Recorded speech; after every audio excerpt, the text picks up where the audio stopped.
여호와여 주께서 나를 살펴보셨으므로 나를 아시나이다. 주께서 내가 앉고 일어섬을 아시고 멀리서도 나의 생각을 밝히 아시오며 나의 모든 길과 내가 눕는 것을 살펴보셨으므로 나의 모든 행위를 익히 아시오니 여호와여 내 혀의 말을 알지 못하시는 것이 하나도 없으시니이다. 주께서 나의 앞뒤를 둘러싸시고 내게 안수하셨나이다. 이 지식이 내게 너무 기이하니 높아서 내가 능히 미치지 못하나이다. 내가 주의 영을 떠나 어디로 가며 주의 앞에서 어디로 피하리까? 내가 하늘에 올라갈지라도 거기 계시며 수월에 내 자리를 펼지라도 거기 계시니이다. 내가 새벽 날개를 치며 바다 끝에 가서 거주할지라도 거기서도 주의 손이 나를 인도하시며 주의 오른손이 나를 붙드시리이다. 내가 혹시 말하기를 흑암이 반드시 나를 덮고 나를 두른 빛은 밤이 되리라 할지라도 주에게서는 흑암이 숨기지 못하며 밤이 낮과 같이 비추이나이니 주에게는 흑암과 빛이 같음이니이다. 주께서 내 내장을 지으시며 나의 모태에서 나를 만드셨나이다. 내가 주께 감사하옴은 나를 지으심이 심히 기묘하심이라. 주께서 하시는 일이 기이함을 내 영혼이 잘 아나이다. 내가 은밀한 데서 지음을 받고 땅의 깊은 곳에서 기이하게 지음을 받은 때 나의 형체가 주의 앞에 숨겨지지 못하였나이다. 내 형질이 이루어지기 전에 주의 눈이 보셨으며 나를 위하여 정한 날이 하루도 되기 전에 주의 책에 다 기록이 되었나이다. 하나님이여 주의 생각이 내게 어찌 그리 보배로우신지요 그 수가 어찌 그리 많은지요 내가 세려고 할지라도 그 수가 모래보다 많도소이다. 내가 깰 때에도 여전히 주와 함께 있나이다. 하나님이여 주께서 반드시 악인을 죽이시리이다. 피 흘리기를 즐기는 자들아 나를 떠날지어다. 그들이 주를 대하여 악하게 말하며 주의 원수들이 주의 이름으로 헛되이 맹세하나이다. 여호와여 내가 주를 미워하는 자들을 미워하지 아니하오며 주를 치러 일어나는 자들을 미워하지 아니하나이까. 내가 그들을 심히 미워하니 그들은 나의 원수들이니이다. 하나님이여 나를 살피사 내 마음을 아시며 나를 시험하사 내 뜻을 아옵소서. 내게 무슨 악한 행위가 있나 보시고 나를 영원한 길로 인도하소서. 아멘. 저는 이 다윗의 고백을 우리의 시작부터 우리의 마지막까지 하나님께서 이끄시는 온전한 창조의 시라고 말씀을 드리고 싶습니다. 왜냐하면 오늘 시편의 기자가 나를 아시나이다라고 시작을 하는데 139편 1절에서요. 근데 그 맨 마지막 말씀 24절이 나를 영원한 길로 인도하소서라고 하는 구절로 끝났기 때문입니다. 결국 이 시편의 기자의 마음은 하나님께서 어떻게 나를 온전하게 이끌어 가시고 세워 가시는지에 대하여서 마음을 다하여 고백하는 내용들이 잘 담겨져 있는 시편이라고 할 수가 있습니다. 우리가 보이지 않는 하나님을 믿고 있잖아요. 그런데 우리 신앙에서 보이지 않는 하나님을 가장 가까이에 느낄 수 있는 것이 무엇이냐면 하나님이 나를 얼마나 아시는지에 대하여 내 마음이 깊이 체험하고 또 바라볼 수 있도록 실질적으로 우리가 그 보이지 않는 하나님이 더욱더 선명하게 보이고 느껴질 수 있다는 것을 우리는 좀 알아야 합니다. 결국 참 하나님께서 신묘막측하신 것이 우리에게 단 한 번도 모습으로 나타나 보이시지 않으면서도 그 살아계신 하나님이라는 것을 각각의 주님의 형상으로 지은 우리 주변의 사람과 사실은 그것을 뛰어넘어서 나 자신에 대한 관찰과 실질적으로 내 영혼에 대한 깊이를 생각을 할 때에 알 수 있도록 하셨거든요. 그러니까 인제 그 메타 인지라고 하는데, 이건 뭐냐면 내가 지금 알고 있는 게 있어요. 근데 알고 있는데 그 알고 있는 것에 대하여서 그냥 '알고 있다.'라고 받아들이는 것이 아니라 내가 알고 있는 내 자신을 알아간다는 거죠. 좀 말이 어려우시는데 이렇게 표현을 할게요. 네, 지금 이렇게 생각을 하고 있잖아요. 그러면 어떠한 생각이든지 우리 머릿속에서 오만 가지 생각이 다 일어날 수 있어요. 근데 그 오만 가지 생각이 일어날 때 '아, 내가 지금 그 오만 가지 생각을 하고 있구나.'라고 자각을 할 수 있는 그런 때가 있어요. 그러니까 내 모습에 대하여 자각을 하게 되면은 이 모습에 대하여 사실은 쪼끔 다르게 판단을 할 수가 있거든요. 어 이게 자아라고 하는 거, 자신이라고 하는 거, 스스로의 모습에 대하여 이해하고 받아들일 수 있는 것이 굉장히 우리한테는 그 꺼리낌 없이 편안하게 느껴지지만 아기들한테는 가능하지가 않습니다.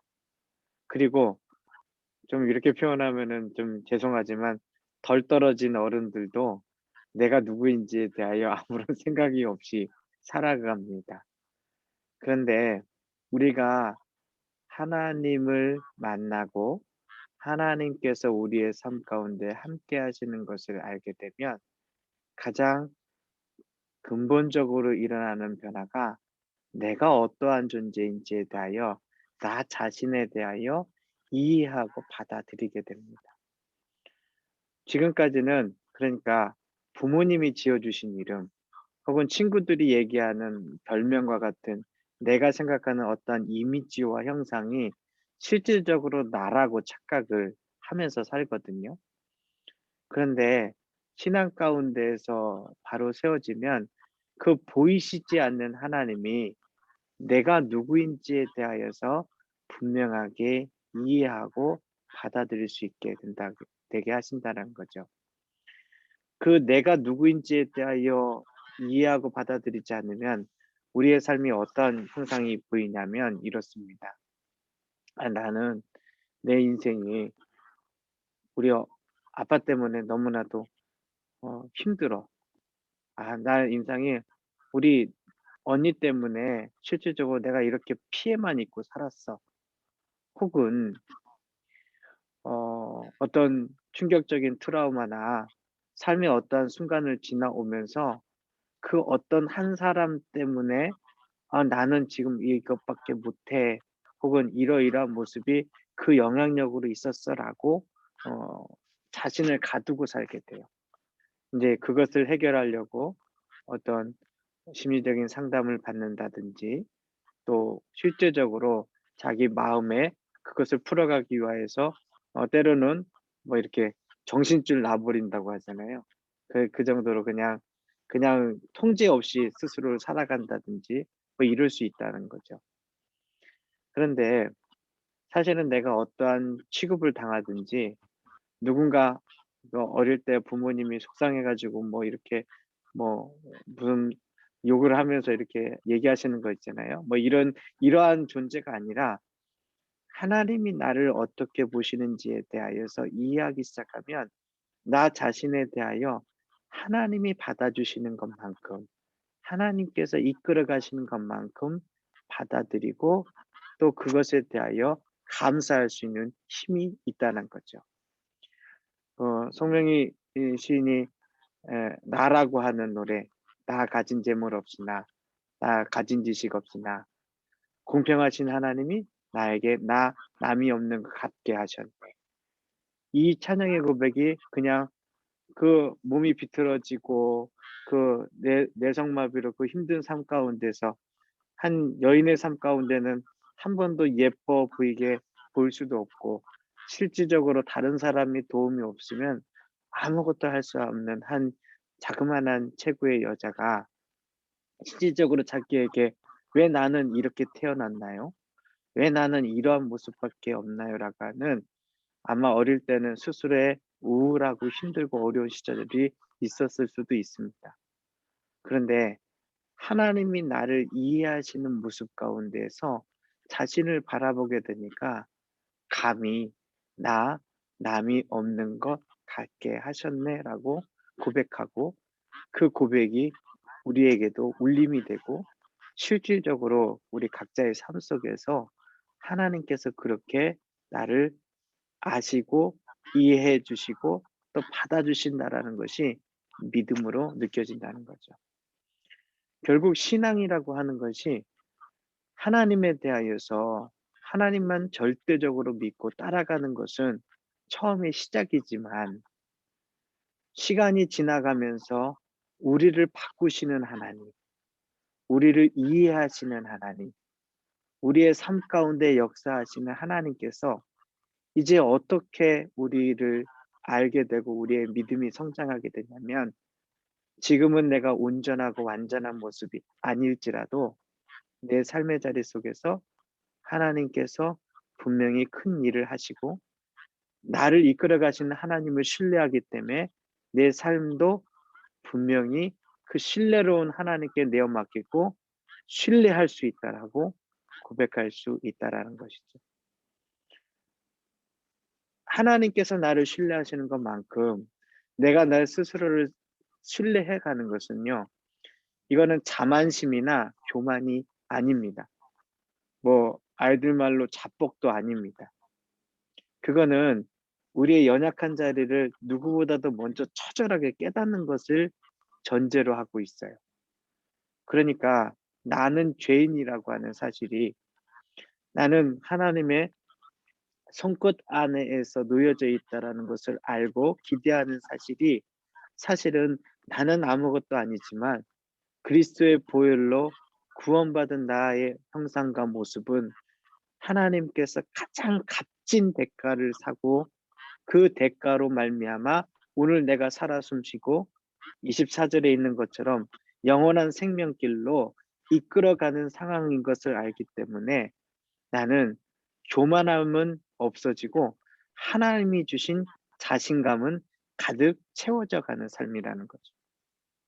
그런데 이거는 또한 우리가 만나고 함께하는 가족과 또 주변 사람들에게도 확장되어서 이야기할 수 있는 겁니다. 그러니까 하나님이 나를 이해하시고 아는 것을 내가 알아갈 때, 과연 내가 다른 사람이 말하거나 나 스스로 생각하거나 사단이 우리에게 주어져 있는 나 자신에 대한 이해가 아닌 하나님이 주신 이해로 우리의 삶들을 만들어갈 수 있는 용기와 또 도전 정신이 생겨날 수 있다는 겁니다.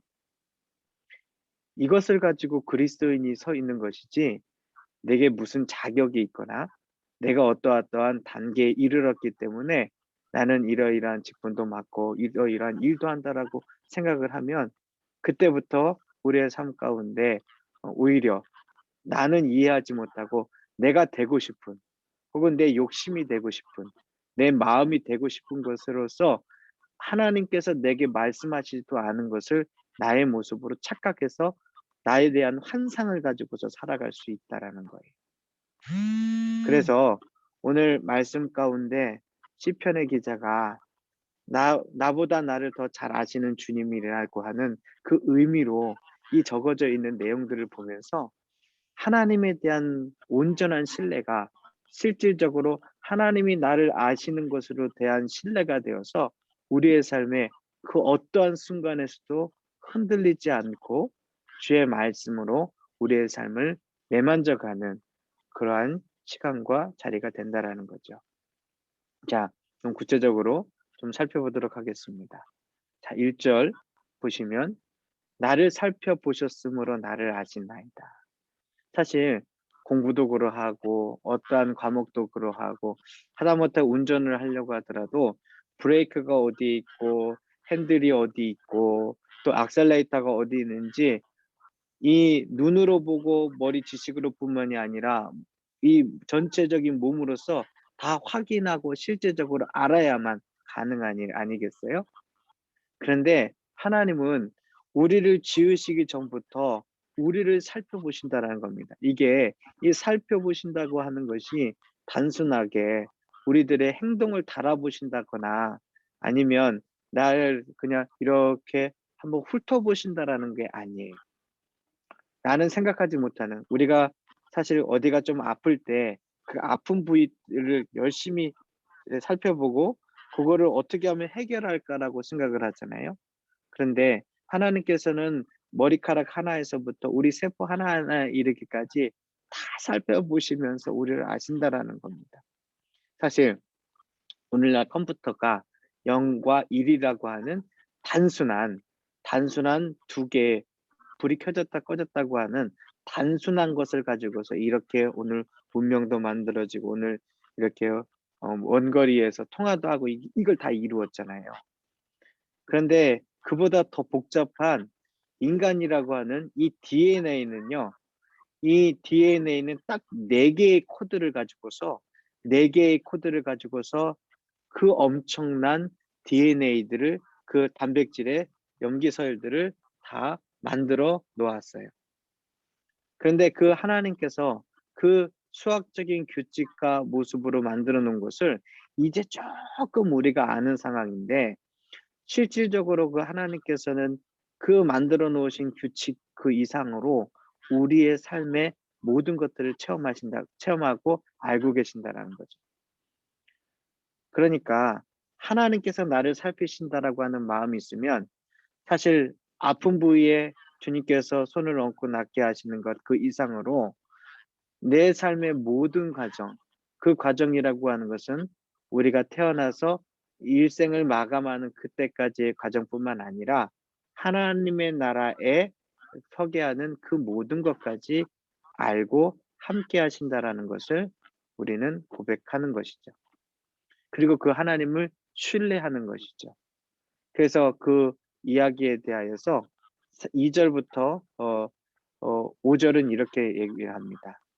"내가 앉고 일어서고 멀리서도 나의 생각을 밝히 알고 내 길과 내가 눕는 것 살펴보시고 나의 모든 행위를 아시고 더군다나 내 혀의 말을 알지 못하는 것이 하나도 없어서 주께서 나의 앞뒤로 둘러싸시고서 내게 안수하신다."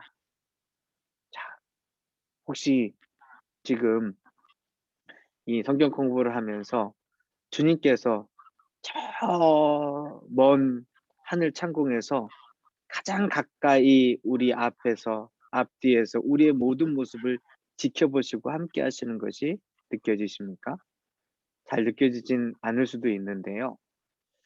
사실 우리가 내 앞에 보는 것을 알고 믿는다라고 생각하거든요.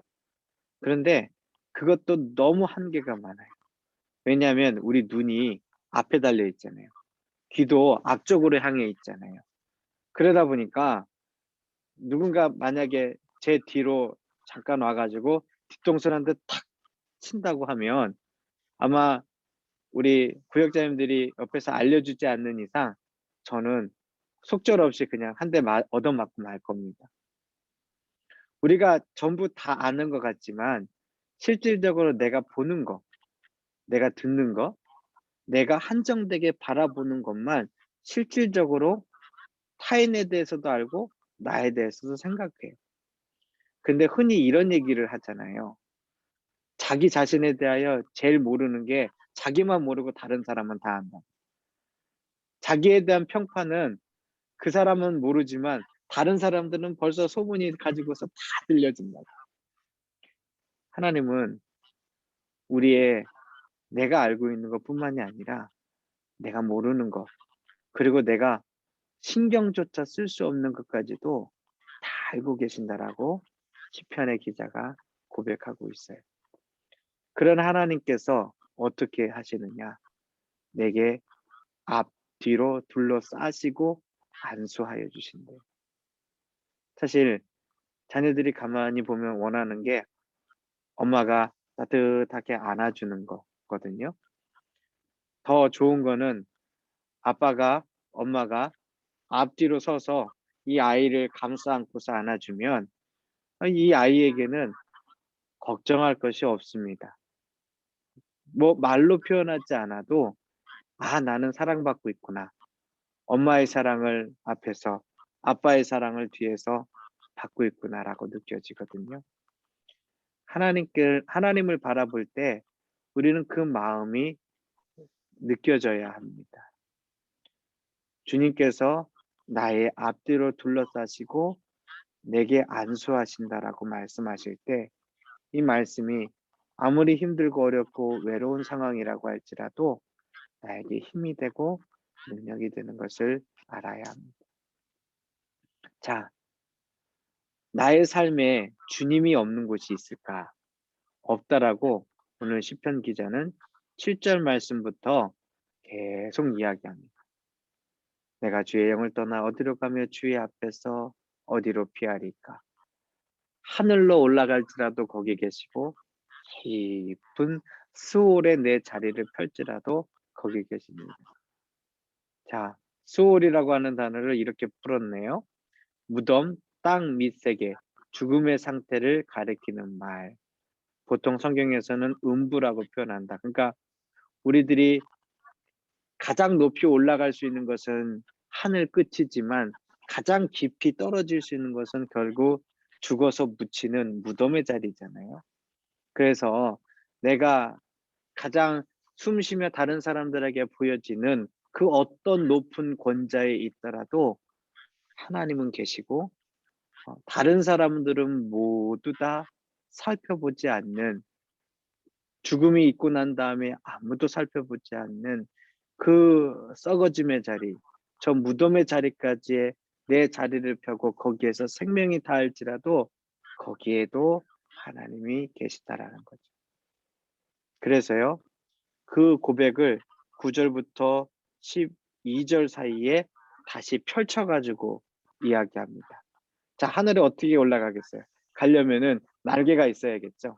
그래서 새벽 날개라는 것을 한번 달아보았습니다. 내가 새벽 날개를 치며 바다 끝에 가서 거주할지라도 어떻게 하신다고요? 10절 말씀에 거기서도 주의 손이 나를 인도하시며 주의 오른손이 나를 붙드시나이다. 이해되시죠?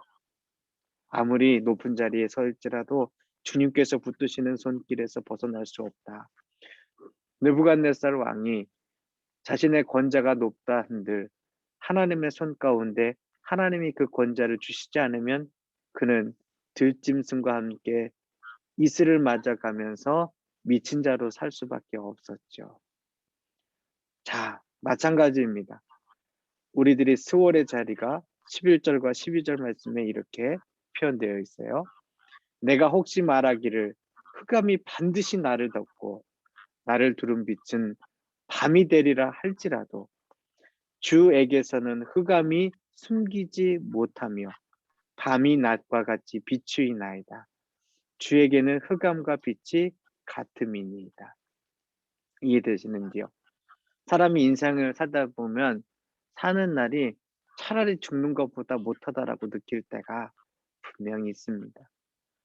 그래서 죽지 못해 산다라고 나도 모르게 이야기하고 한숨이 끊임없이 나올 때가 분명히 있어요.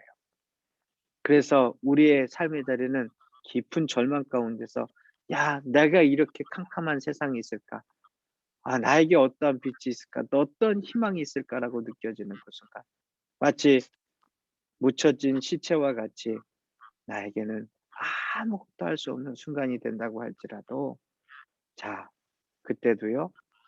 주에게서 흑암이 숨기지 못하여서 모든 것들이 주님께서 아시고 기억하신다는 거죠. 자, 새벽 날개를 치며 바다 끝에 가는 것이나 흑암이 반드시 나를 덮고 있는 것이나 말 그대로 시인의 상상입니다. 그의 삶의 자리 속에서 이렇게 높아진 때도 아니고 벌써 죽음을 만나볼 만큼 그 삶이 마지막 때도 아닙니다.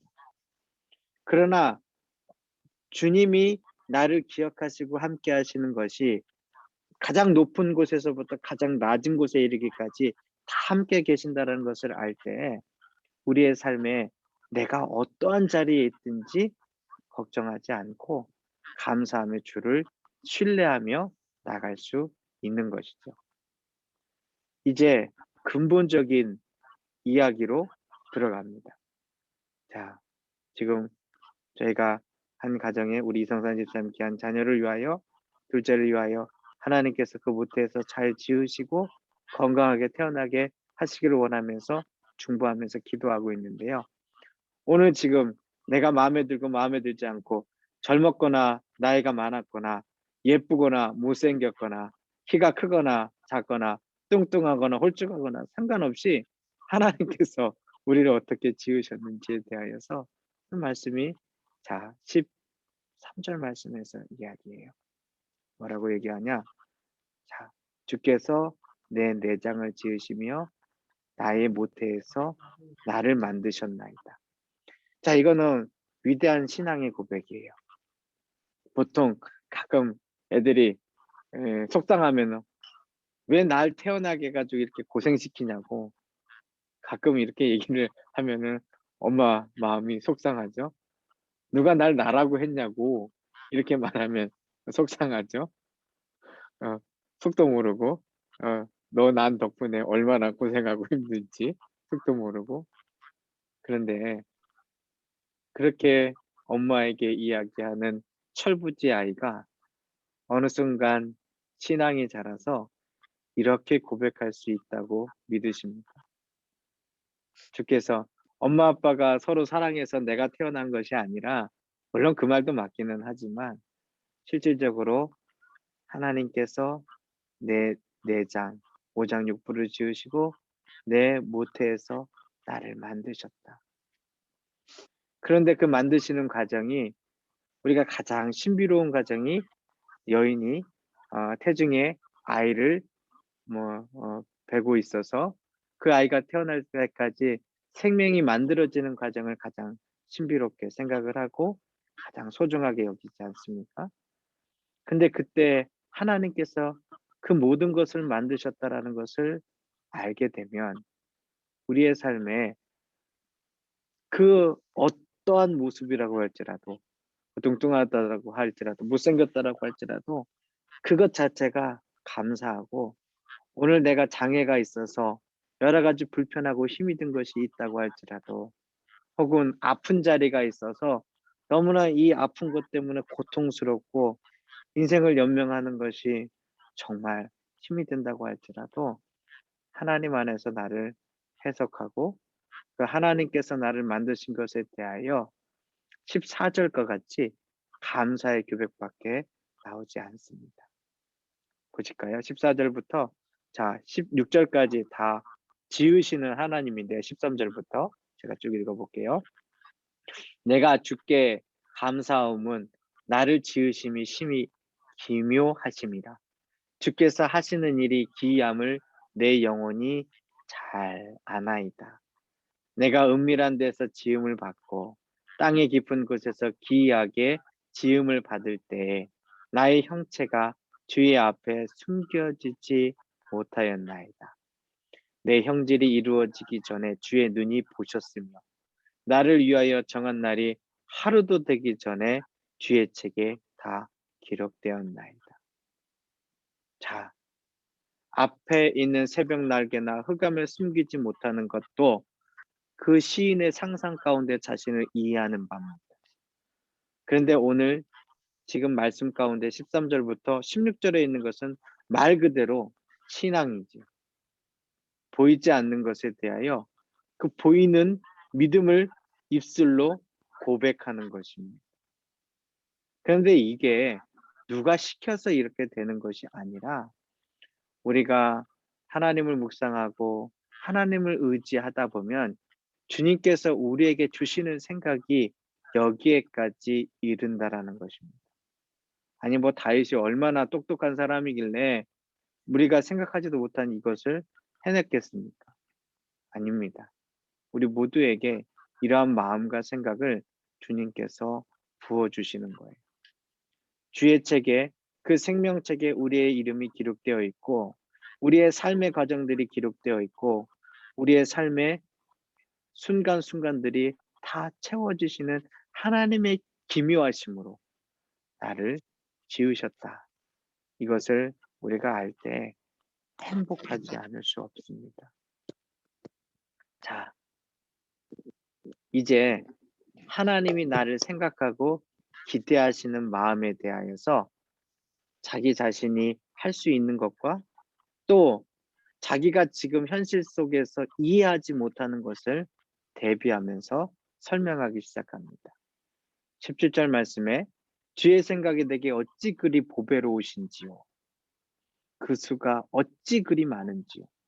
그러니까 뭐 우리가 연인 관계에서 보통 이런 말 하잖아요.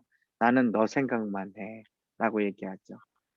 마치 집에서 어디 먼 데 타지에 간 자식을 바라보면서 엄마가 그 아이를 열심히 생각하며 걱정하듯이 누군가 내 마음에 소중한 분깃이 있을 때 그 사람을 위하여 최선을 다하여 생각을 합니다. 하지 말라고 하더라도 그게 되는 것이죠. 그런데 하나님의 생각이 얼마나 많은지 18절 말씀에는 세려 보려고 할지라도 그 수가 모래보다 많아서 절대로 셀 수도 없다라고 얘기합니다. 그런데 그가 하나님이 나를 향한 생각이 보배롭다라는 것을 깨닫게 됩니다. 여러분, 하나님이 나를 생각하는 것이 보배롭다? 이게 마음에 잘 다가오시는지요? 사실 크게 뭐 감동이 안 되고 그냥 글자로 느껴질 수 있는데요. 우리가 깊은 수렁 같은 데서 하나님께서 건져 주시는 것을 느껴갈 때 주님의 보배로운 나를 향한 생각이 느껴질 수 있습니다. 자, 우리가 보통 깨어 있을 때만 우리들은 활동을 합니다. 그러나 주님께서는 내가 자고 일어서는 것 상관없이 여전히 나와 함께 하시는 주님이라는 것을 우리는 알아야 합니다. 자, 우리 현실에서 이해할 수 없는 일들. 자, 그건 뭐냐면 현실에서 이해할 수 없는 것은 사실은 다른 것들도 이해가 안 되는 것인데 그냥 넘어가요. 그런데 가장 어려운 게 뭐냐면 나에게 장애물과 어려움이 되는 상황들이거든요. 근데 이 시편의 기자가 어떻게 표현하는지 한번 보세요. 19절 말씀을 보면은 하나님이여 주께서 반드시 악인을 죽이시리이다. 피 흘리기를 즐기는 자들아 나를 떠날지어다. 그들이 주를 대하여 악하게 말하며 주의 원수들이 주의 이름으로 헛되이 맹세하나이다. 여호와여 내가 주를 미워하는 자들을 미워하지 아니하오며 주를 치러 일어나는 자들을 미워하지 아니하나이까? 21절 말씀은 반어법이죠. 나는 그들을 미워한다라고 얘기하는 거죠. 내가 그들을 심히 미워하니 그들은 나의 원수들이니이다. 자, 무슨 얘기냐면 결국 우리의 삶에 이해가 안 되는 것들은 뭐냐면 내가 이 정도로 했는데 왜 삶에서 어려움이 있고 때로는 내가 억울하게 느껴지고 때로는 내가 오해받고 때로는 정말 저 악한 사람은 잘 되어가면서 나를 힘들게 하는데 내게는 구원의 능력과 은혜가 없는 거지. 그래서 그러니까 내가 다른 사람들이 나를 한정하여서 악인들이 나를 바라보는 그 시선과 눈빛으로 내게 다가오려고 할 때에 내가 신앙을 갖고 있는 믿음의 사람으로서 나는 어떻게 하겠다라고 얘기하냐면 그 나에 대한 부정적인 말과 행동과 감정과 해코지와 슬픔과 아픔에 대하여서 나는 그것을 원수로 여기고 심히, 심히 미워하겠다라고 얘기를 해요. 자, 사람을 미워하는 것이 아니라는 것을 아시면 좋겠습니다. 하나님께서는 아무리 악한 영혼이라도 하나님께서 구원하기를 원하시는 하나님의 자식입니다. 이것은 내 삶 속에 악이 완전히 떠나가지 아니하고 때로는 너무나도 모질고 잘못된 모습으로 내 삶 가운데 있는 것을 안다면 지금 만난 누군가가 나와의 만나는 그 장면 가운데에서 조금 더 투박하고 퉁명스러운 말로 혹은 나를 힘들게 한 말로 나를 힘들게 하더라도 그 사람을 미워한다라고 표현하는 것이 아니라 그 사람과 나 사이에 있는 관계가 실질적으로 그 가운데에서 사단이 나를 얽어매고 힘들게 하라는 것인 줄 알고 거기에서 '나는 헤쳐나오겠다.'라고 하는 의지의 표현입니다. 자, 이런 얘기예요. 그러니까 이런 경우들이 있잖아요. 아주 좋은 친구가 어느 날 나를 배반하여서 내게 깊은 상처를 줘서 너무나도 아픈 사람이 될 수 있어요. 반대로 너무나도 나에게는 부담스럽고 힘든 사람이었는데 친해져 보니까, 아니면 한번 싸우고 나서 그다음에 화해하고 나니까 둘도 없는 사람이 되어갈 수 있어요. 그러면 그 사람이 원래부터 나쁜 사람인가요? 아니면 그 사람이 원래부터 좋은 사람인가요? 그것 다 아닙니다. 사실 그거는 근본적으로는 우리가 그렇게 인정하지 않지만은 딱 하나로 있어요. 그건 뭐냐면, 나를 미워하는 사람은, 내가 누군가를 미워하는 것은 그 사람 자체를 미워하는 것이 아니라 그분을 지으신 하나님을 미워하는 마음입니다. 반대로 저 사람이 나를 미워하고 나를 힘들게 만드는 것은 나에 대하여서 억감정과 마음이 있어서가 아니라 나를 지으신 하나님을 대적하는 마음입니다. 그래서 실질적으로 우리는 어떤 사람하고 관계가 틀어지거나 세워져 갈 때 그 사람을 사랑하고 그 사람을 미워하기보다는 그를 지으신 하나님, 나를 지으신 하나님께 우리의 마음의 초점과 생각이 맞춰지는 것이 지혜로운 것이고 하나님이 원하시는 겁니다. 그래서 다윗이 바보같이 살았던 것을 이해할 수가 있어요. 사울이 얼마나 믿겠어요.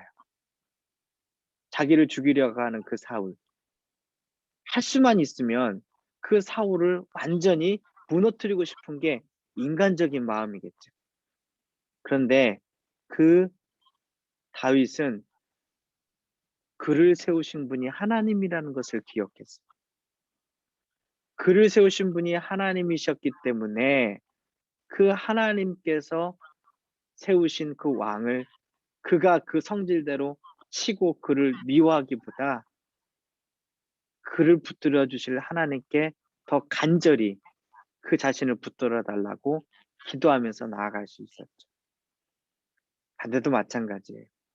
목숨을 부지하기 위하여서 그에게 미친 짓을 하면서 블레셋 땅에서 침을 뱉고 뭐 대소변도 지리고, 그러면서 정말 인간적인 모습이 아닌 모습으로 있다가 나왔을 때에도 그가 이렇게 되어 있는 것은 내가 지금 정말 미칠 것 같아서 이렇게 한 것이 아니라 하나님께서 내게 이러한 형편과 여건에 취하게 하신 하나님이 계시니 그 하나님을 신뢰하기 때문에 나는 괜찮다. 그 하나님의 반석 가운데서 내가 주님의 피할 요새가 되어 그 요새로 피할 수 있으니 나는 괜찮다고 하면서 마치 철면피처럼 다시금 일어나서 자신의 길을 갈 수 있었던 거죠. 그 마음이 있으니까, 자, 다윗에게 있었던 그의 그 참모들을 보세요. 그 참모들에 대하여서 어떻게 말하냐면은 그가 주변에 있었던 사람들에 대해서 억울한 자, 억눌린 자, 모함받은 자, 사람들에게 손가락질 받는 자들이 그에게 와서 결국은 다윗의 나라를 이루는 중요 대신들이 다 되었어요. 어떻게 그렇게 모나고 힘든 사람들을 그가 데리고 쓸 수 있었을까요?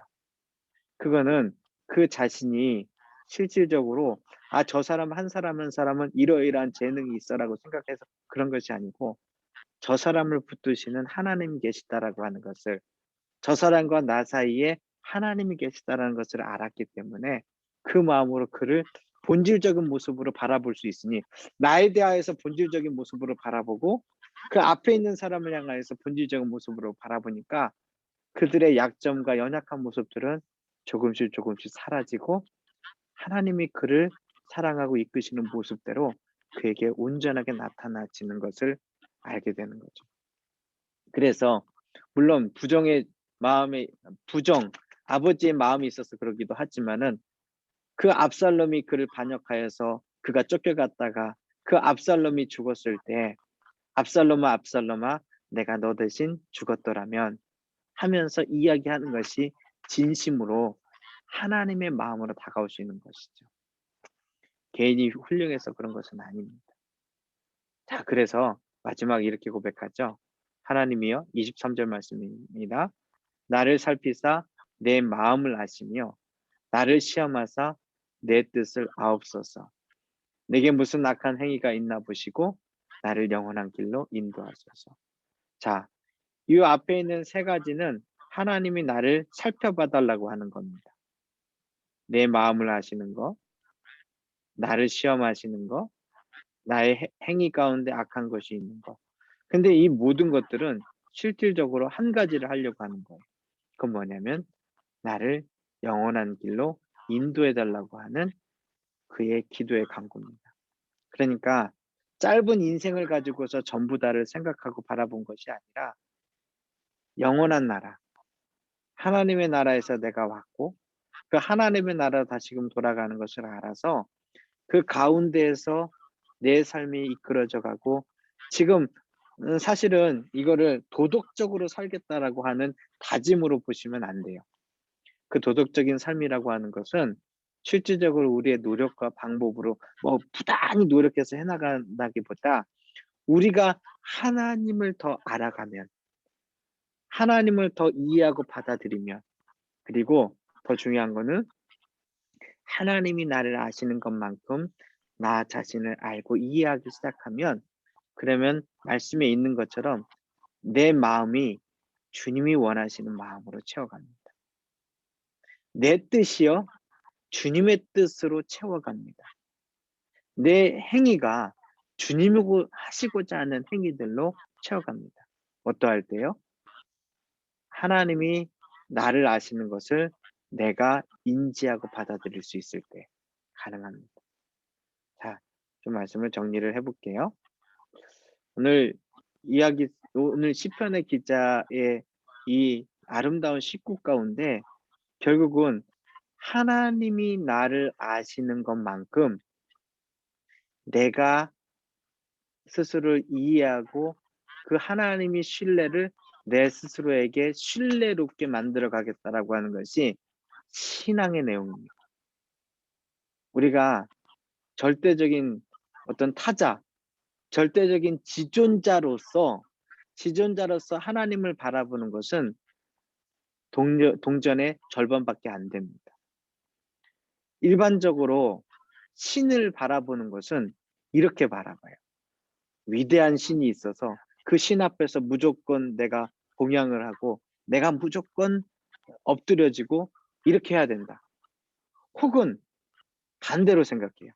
어떻게 해요? 이 세상에 신이 어디에 있어?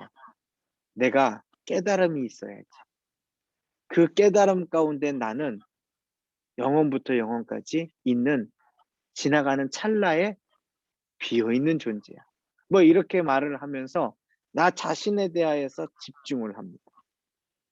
근데 우리의 신앙은 무엇이냐면 하나님에 대한 절대적인 신뢰를 가지는 것이지만 그 절대적인 신뢰가 그 아버지 하나님이 나를 위하여 무엇을 해 주셨는지, 아버지 하나님께서 나를 어떻게 생각하시는지, 그 아버지 하나님이 나를 어떻게 살피시는지를 이해하고 받아들임으로 그 마음과 생각 가운데에서 나에 대한 신뢰로움을 회복하는 것입니다.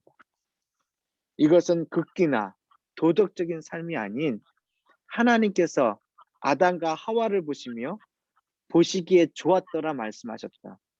보시기에 심히 좋았더라고 말씀하셨던 그 하나님의 신뢰가 우리의 삶 속에서 우리의 신앙으로서 자리 잡히는 것을 이야기하고 있습니다.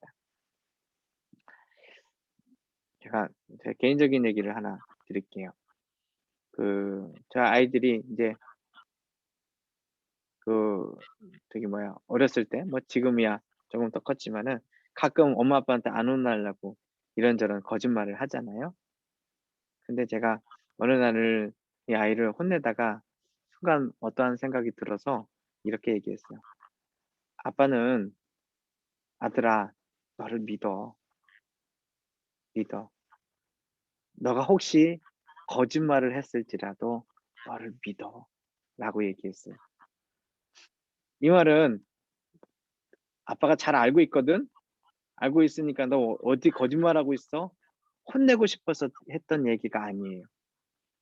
그 말은 거짓일 수도 있고 진담일 수도 있는데 아빠가 이 아이에게 정말 "이러이러한 삶을 살고 싶겠다."라고 하는 염원과 바람이 있잖아요.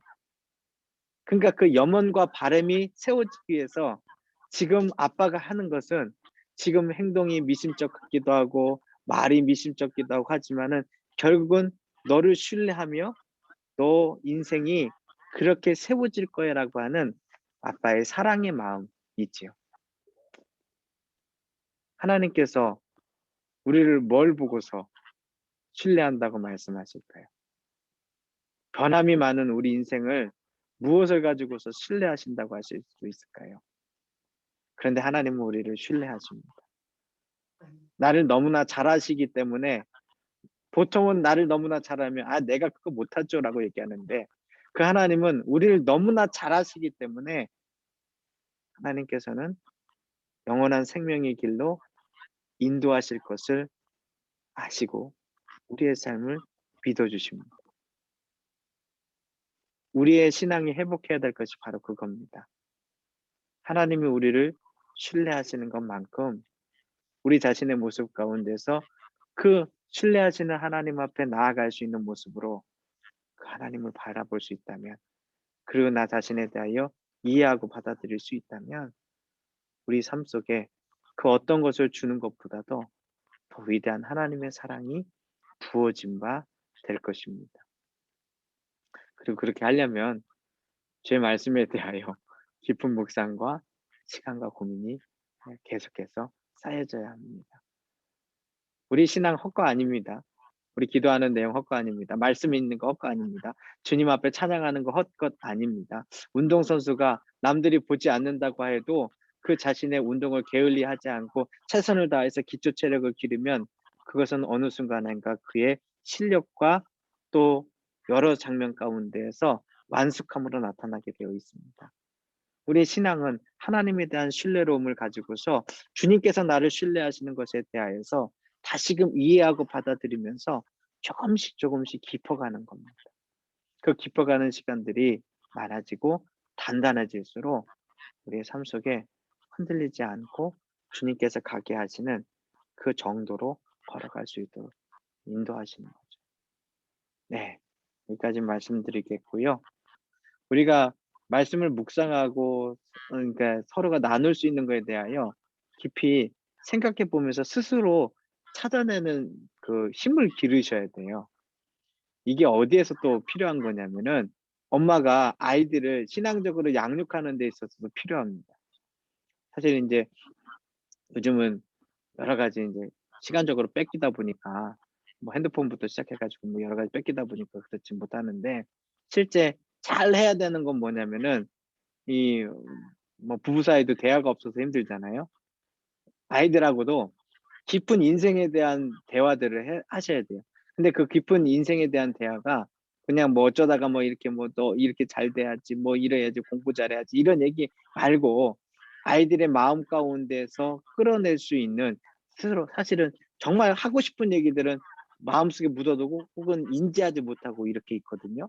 근데 그걸 기도하면서 아이들에게 신앙으로 교육해 나갈 때 좋은 질문과 따뜻한 태도로 중요합니다. 따뜻한 태도로 이 아이들에게 같이 엄마하고 밀접한 관계 속에서 좀 그 아이들의 이야기들을 깊이 그러게요. 저도 그렇게 해본 적은 없는데 아이들하고 좀 뭐라고 할까요? 날을 새면서 이런저런 얘기를 좀 해 보면은 얼마나 좋지 좋을까 그런 생각을 해 봅니다. 그런 것들 그러니까 신앙적인 것들이 깊이 세워져 가려면은 실질적으로 말씀 가운데에서 내가 질문이나 할 일들에 대하여서 좀 힘들지만 좀 발견해 보고 이끌어 가시는 성령님이 있으신데 그 가운데에서 같이 나누면 당당하게 나누면 되는 것이죠. 하나님 감사합니다. 주의 말씀을 나누었습니다. 여기에 주의 은혜와 기쁨이 있게 하시고 나의 형질까지 만드시고 인도하신 하나님께서 나를 영원한 생명길로 인도하실 때 당당히 갈 수 있도록 우리 진정 주께서 허락하신 그 신뢰의 크기가 느껴지게 하여 주시옵소서. 우리 구역자님, 부구역자님 기름 부어 주시옵소서. 주의 은혜로 기름 부어 주시옵소서. 주께 감사드리오며 예수님의 이름으로 기도드립니다. 아멘. 아멘.